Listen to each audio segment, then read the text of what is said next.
जैसे साहब पहले के जमाने में जातियां नहीं हुआ करती थी, श्री वंश हुआ करते थे। बैठ जाओ।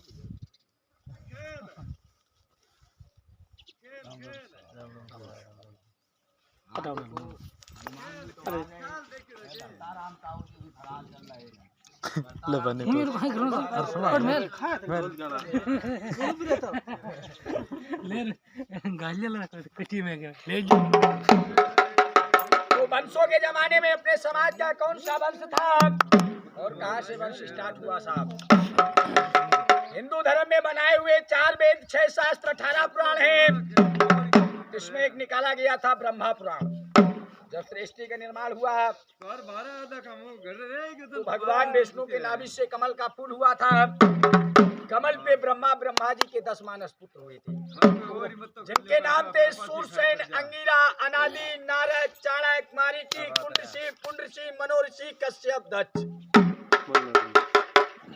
ब्रह्मा जी ने कहा भाई अपने अपने वंशों का निर्माण करिए, किसका वंश किस नाम से जाना जाएगा। बैठिए बिरला राम। तो साहब 10 बेटाओं में 3 बेटा तो ब्रह्मचारी हो गए और 7 से सृष्टि का निर्माण हुआ। जैसे कितना भी मोटा भस्मी गांव है, किसी समझदार आदमी से पूछेंगे कि भैया इस आपके गांव में कौन कौन समाज की बस्ती है, तो समझदार व्यक्ति यही बताएगा कि इसमें सतलुज जात की बस्ती है, 8वीं जात कोई नहीं बताएगा। ब्रह्मा जी ने कहा भाई अपने अपने वंशों का निर्माण करिए। तो सभी बेटाओं ने कहा सबसे मोटे भैया सूरसेन हैं, तो पहले ये अपने वंश का निर्माण करेंगे, उसके बाद में हम सब अपने वंश का निर्माण करेंगे। तो सूरसेन ने कहा कि हमारा नाम है सूरसेन, हमारा वंश आगे चल करके सूर्यवंशी क्षत्रिय के नाम से जाना जाएगा। ना साहब हम लोग नाइक के नाम से जाने जाते थे, ना भील के नाम से जाने जाते थे, ना बनाफर के नाम से जाने जाते थे, ना बहलिया के नाम से जाने जाते थे, ना पासवान के नाम से जाने जाते थे। सिर्फ अपने समाज का एक वंश था जो हम लोग सूर्यवंशी क्षत्रिय के नाम से जाने जाते थे। सूर्यवंश में बहुत से राजा महाराजा हुए और वंश छोटा नहीं होता है, वंश बहुत मोटा होता है। वंश ही नहीं होता तो आज कोई वंशावली नहीं होती और आज अपनी ही जाति भी नहीं होती। सूरसेन से हुए थे वैश्तामन के भविष्य से पुनर्जे के सात देव के चाक के बाहु के राजा सगर वो थे जिनके एक कम 60,000 पुत्र थे। राजा सगर के 59,999 पुत्र थे। एक कपरा ऋषि नाम के ब्राह्मण थे, बामना, जिन्होंने अश्राप दे दिया था तो उनके 59,999 पुत्र गया में भस्म हो गए। तब हुए थे सगर के असमंजत के आसमान के दिलीप के भागीरथ। वो भागीरथ नायक थे जिन्होंने 1200 वर्ष कठोर तपस्या करके इस पृथ्वी पर गंगा जी को लाए थे।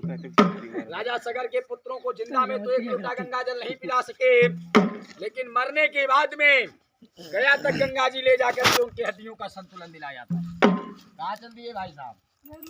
अच्छा, गया तक गंगा जी ले जाकर के उनकी हड्डियों का संतुलन दिलाया था। वो साहब प्रथा आज भी हम लोगों के ऊपर लागू है। जैसे कोई बड़ा बूढ़ा गुजर जाता है तो उसको नहीं गंगा जी पहुंचाते पर पिंडी पराग कराने जरूर जाते होगे हरिद्वार। जाते हो कि नहीं जाते हो? जाते वही होंगे ताऊ जी जो कुछ समझदार कुछ शिक्षित हैं, और वो नहीं जाते होंगे कि हम तो मर गए कल से परसों से सूचना करते करते नाइक लोग बेचारे अपनी ढाणी छोड़ के नहीं आ पा रहे, तो बैठे सब घर परे हैं। तब हुए थे भागीरथ के दिरवत के अरन के निगम के सतव्रत के राजा त्रिशंक के राजा हरिचंद। वो राजा हरिचंद थे कि जिन्होंने साफ सत्य के वास्ते काशी में तीनों प्राणी जाके बिक गए थे।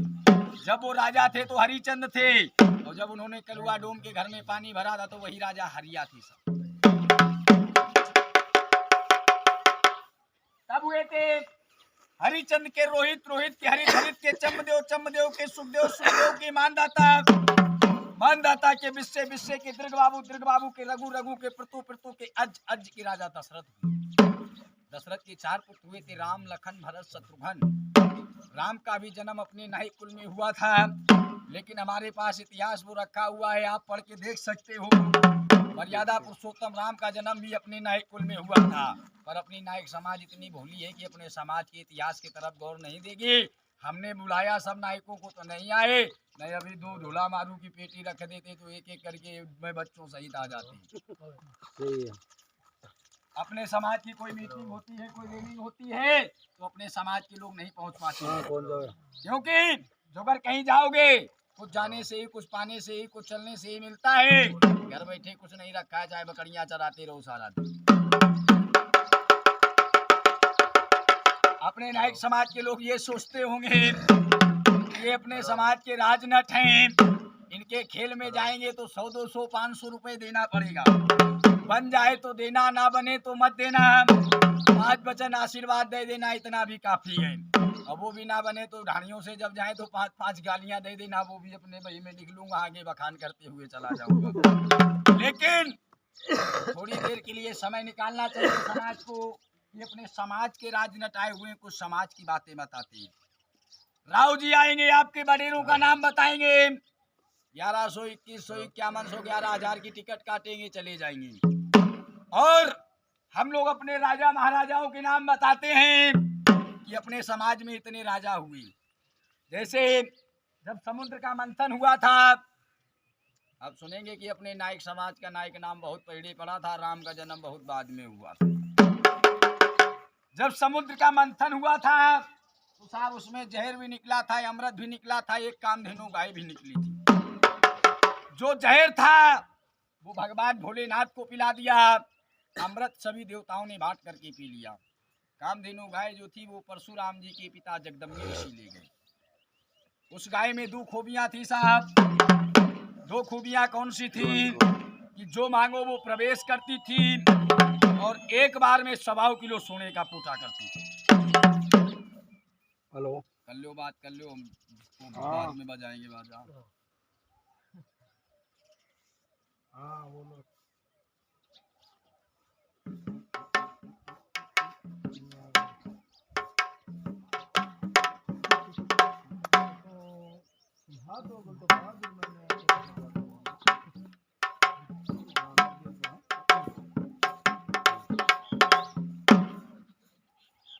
और उस समय अपने सूर्यवंशी क्षत्रिय समाज में, माताजी पाउडर थोड़ी देर बाद उड़ा देना, अभी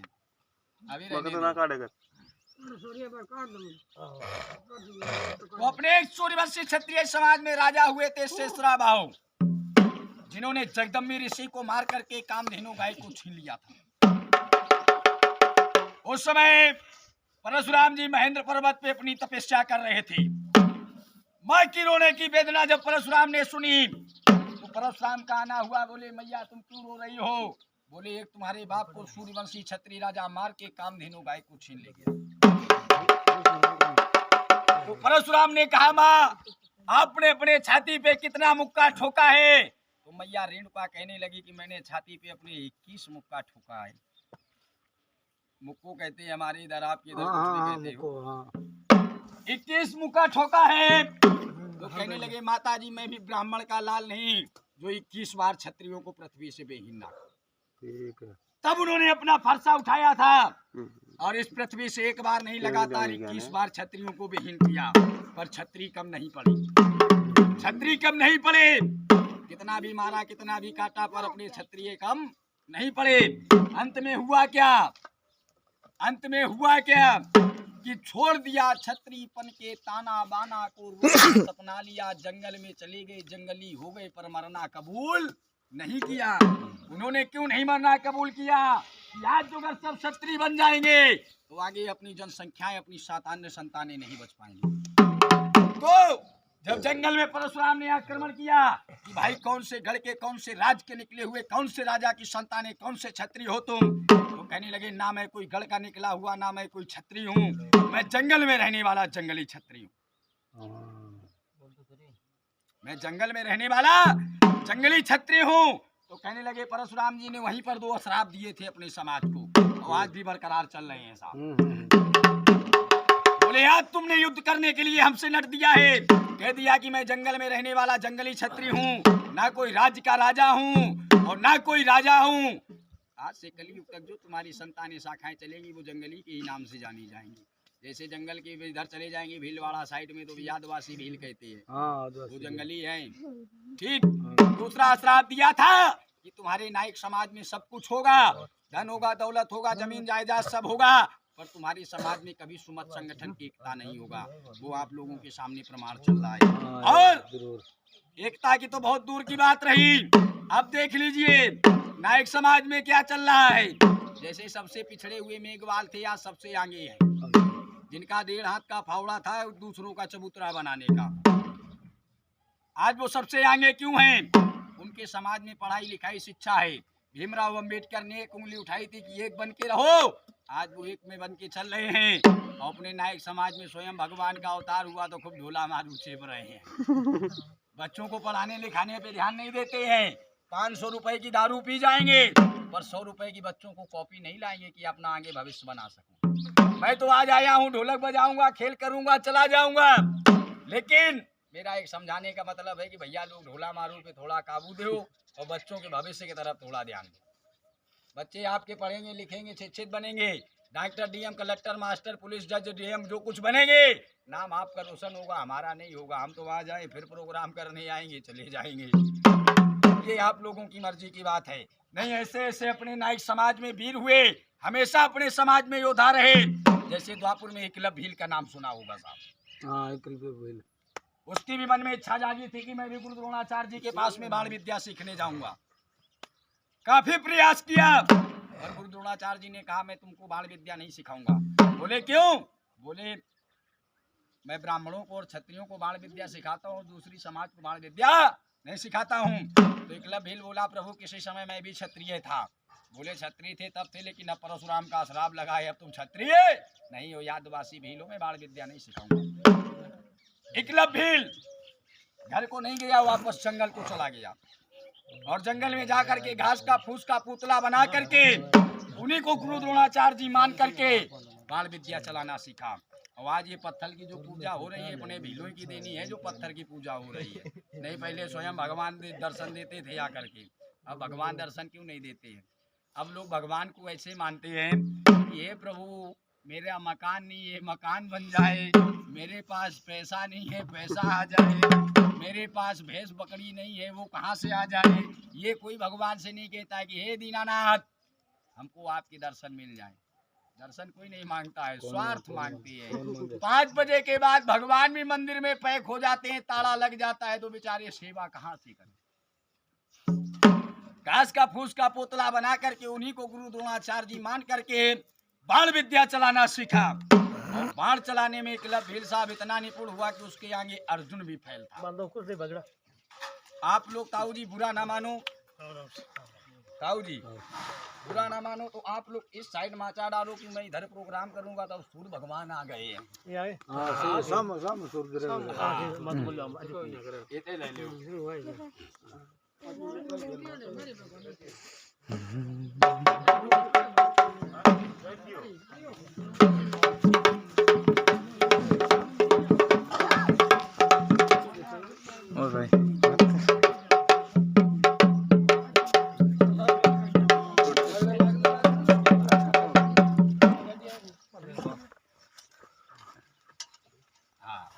बैठ जाइए सब लोग बैठ जाइए।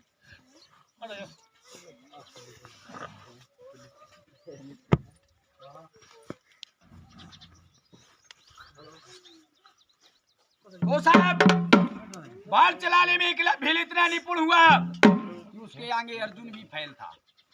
उसके आगे अर्जुन भी फैल था। कुछ समय के बाद में बैठ जाओ पहले बैठ जाओ।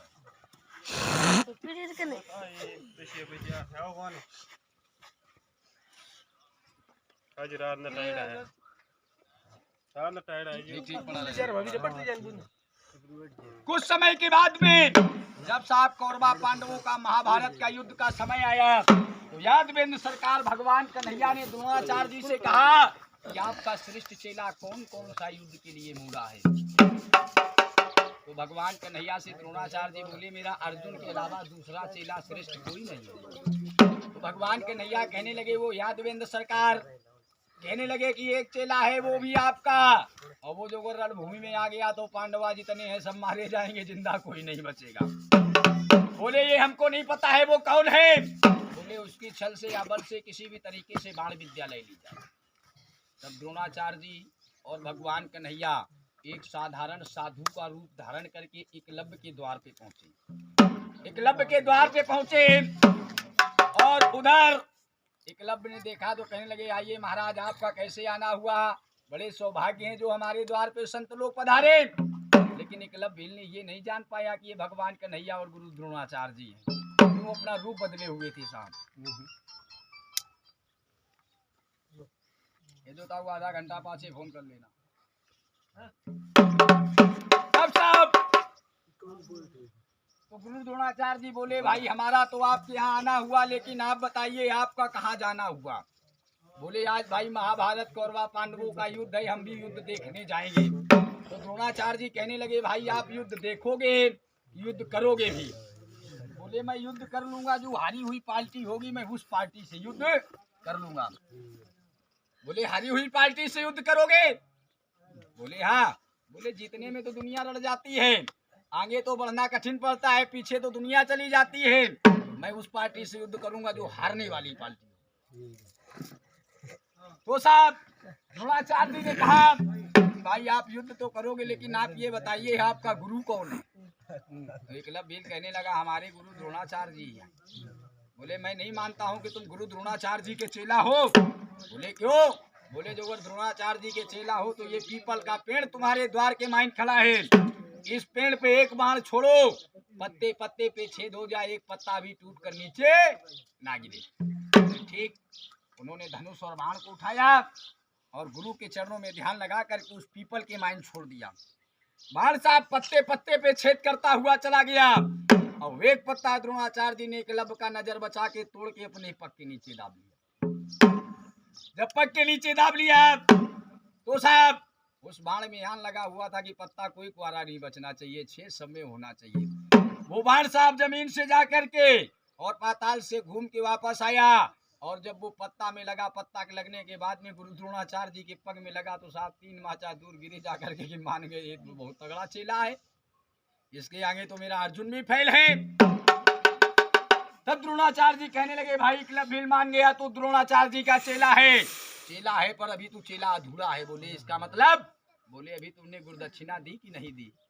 तो एकलव्य कहने लगा, ना मेरे गुरु मिले ना मैंने अभी दक्षिणा दी। बोले, जो अगर गुरु मिल जाएंगे तो?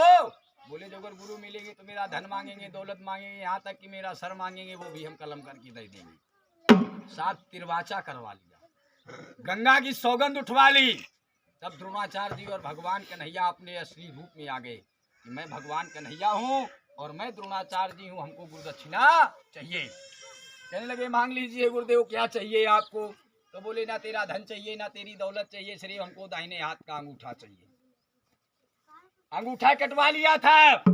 उसी जिद पे भीलों ने, एक समय रावण ने 10 दिशा जीत लई, एक दिन 10 शीश कटे पड़े रण में, और एक दिन श्याम सुंदर भाज गए आधी रात, एक दिन कंस को मारे एक क्षण में, और एक दिन अर्जुन ने महाभारत जीत लो, और एक दिन भीलन ने लूट ले गोपिता वन में। उसी जित 16,108 गोपिताओं को भीलों ने लूट करके छोड़ दिया था। आज से नहीं, अपने समाज को गौरव होना चाहिए, हमेशा अपने समाज में वीर योद्धा होते रहे। और ये तो एकलव्य की बातें थी। जैसे साहब इतिहास सुनोगे तो बहुत सी बातें हैं। अब धीरे धीरे प्रोग्राम भी स्टार्ट करते हैं, धीरे धीरे प्रोग्राम स्टार्ट करते हैं। लेकिन परशुराम का घमंड कब तोड़ा था? जब सीता स्वयंवर हुआ था।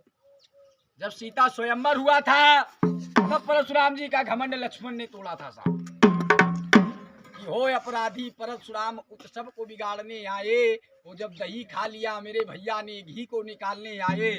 अरे हो अपराधी परशुराम, और दूसरा शब्द क्या दिया था कि जे तेगा की धार से तुमने डरवाई है नारी, और पढ़ो ना काम कहूँ छतरी से खूब मुसरियां मारी।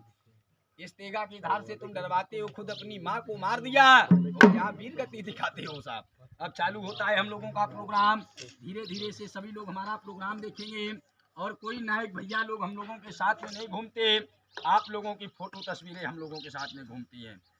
आज के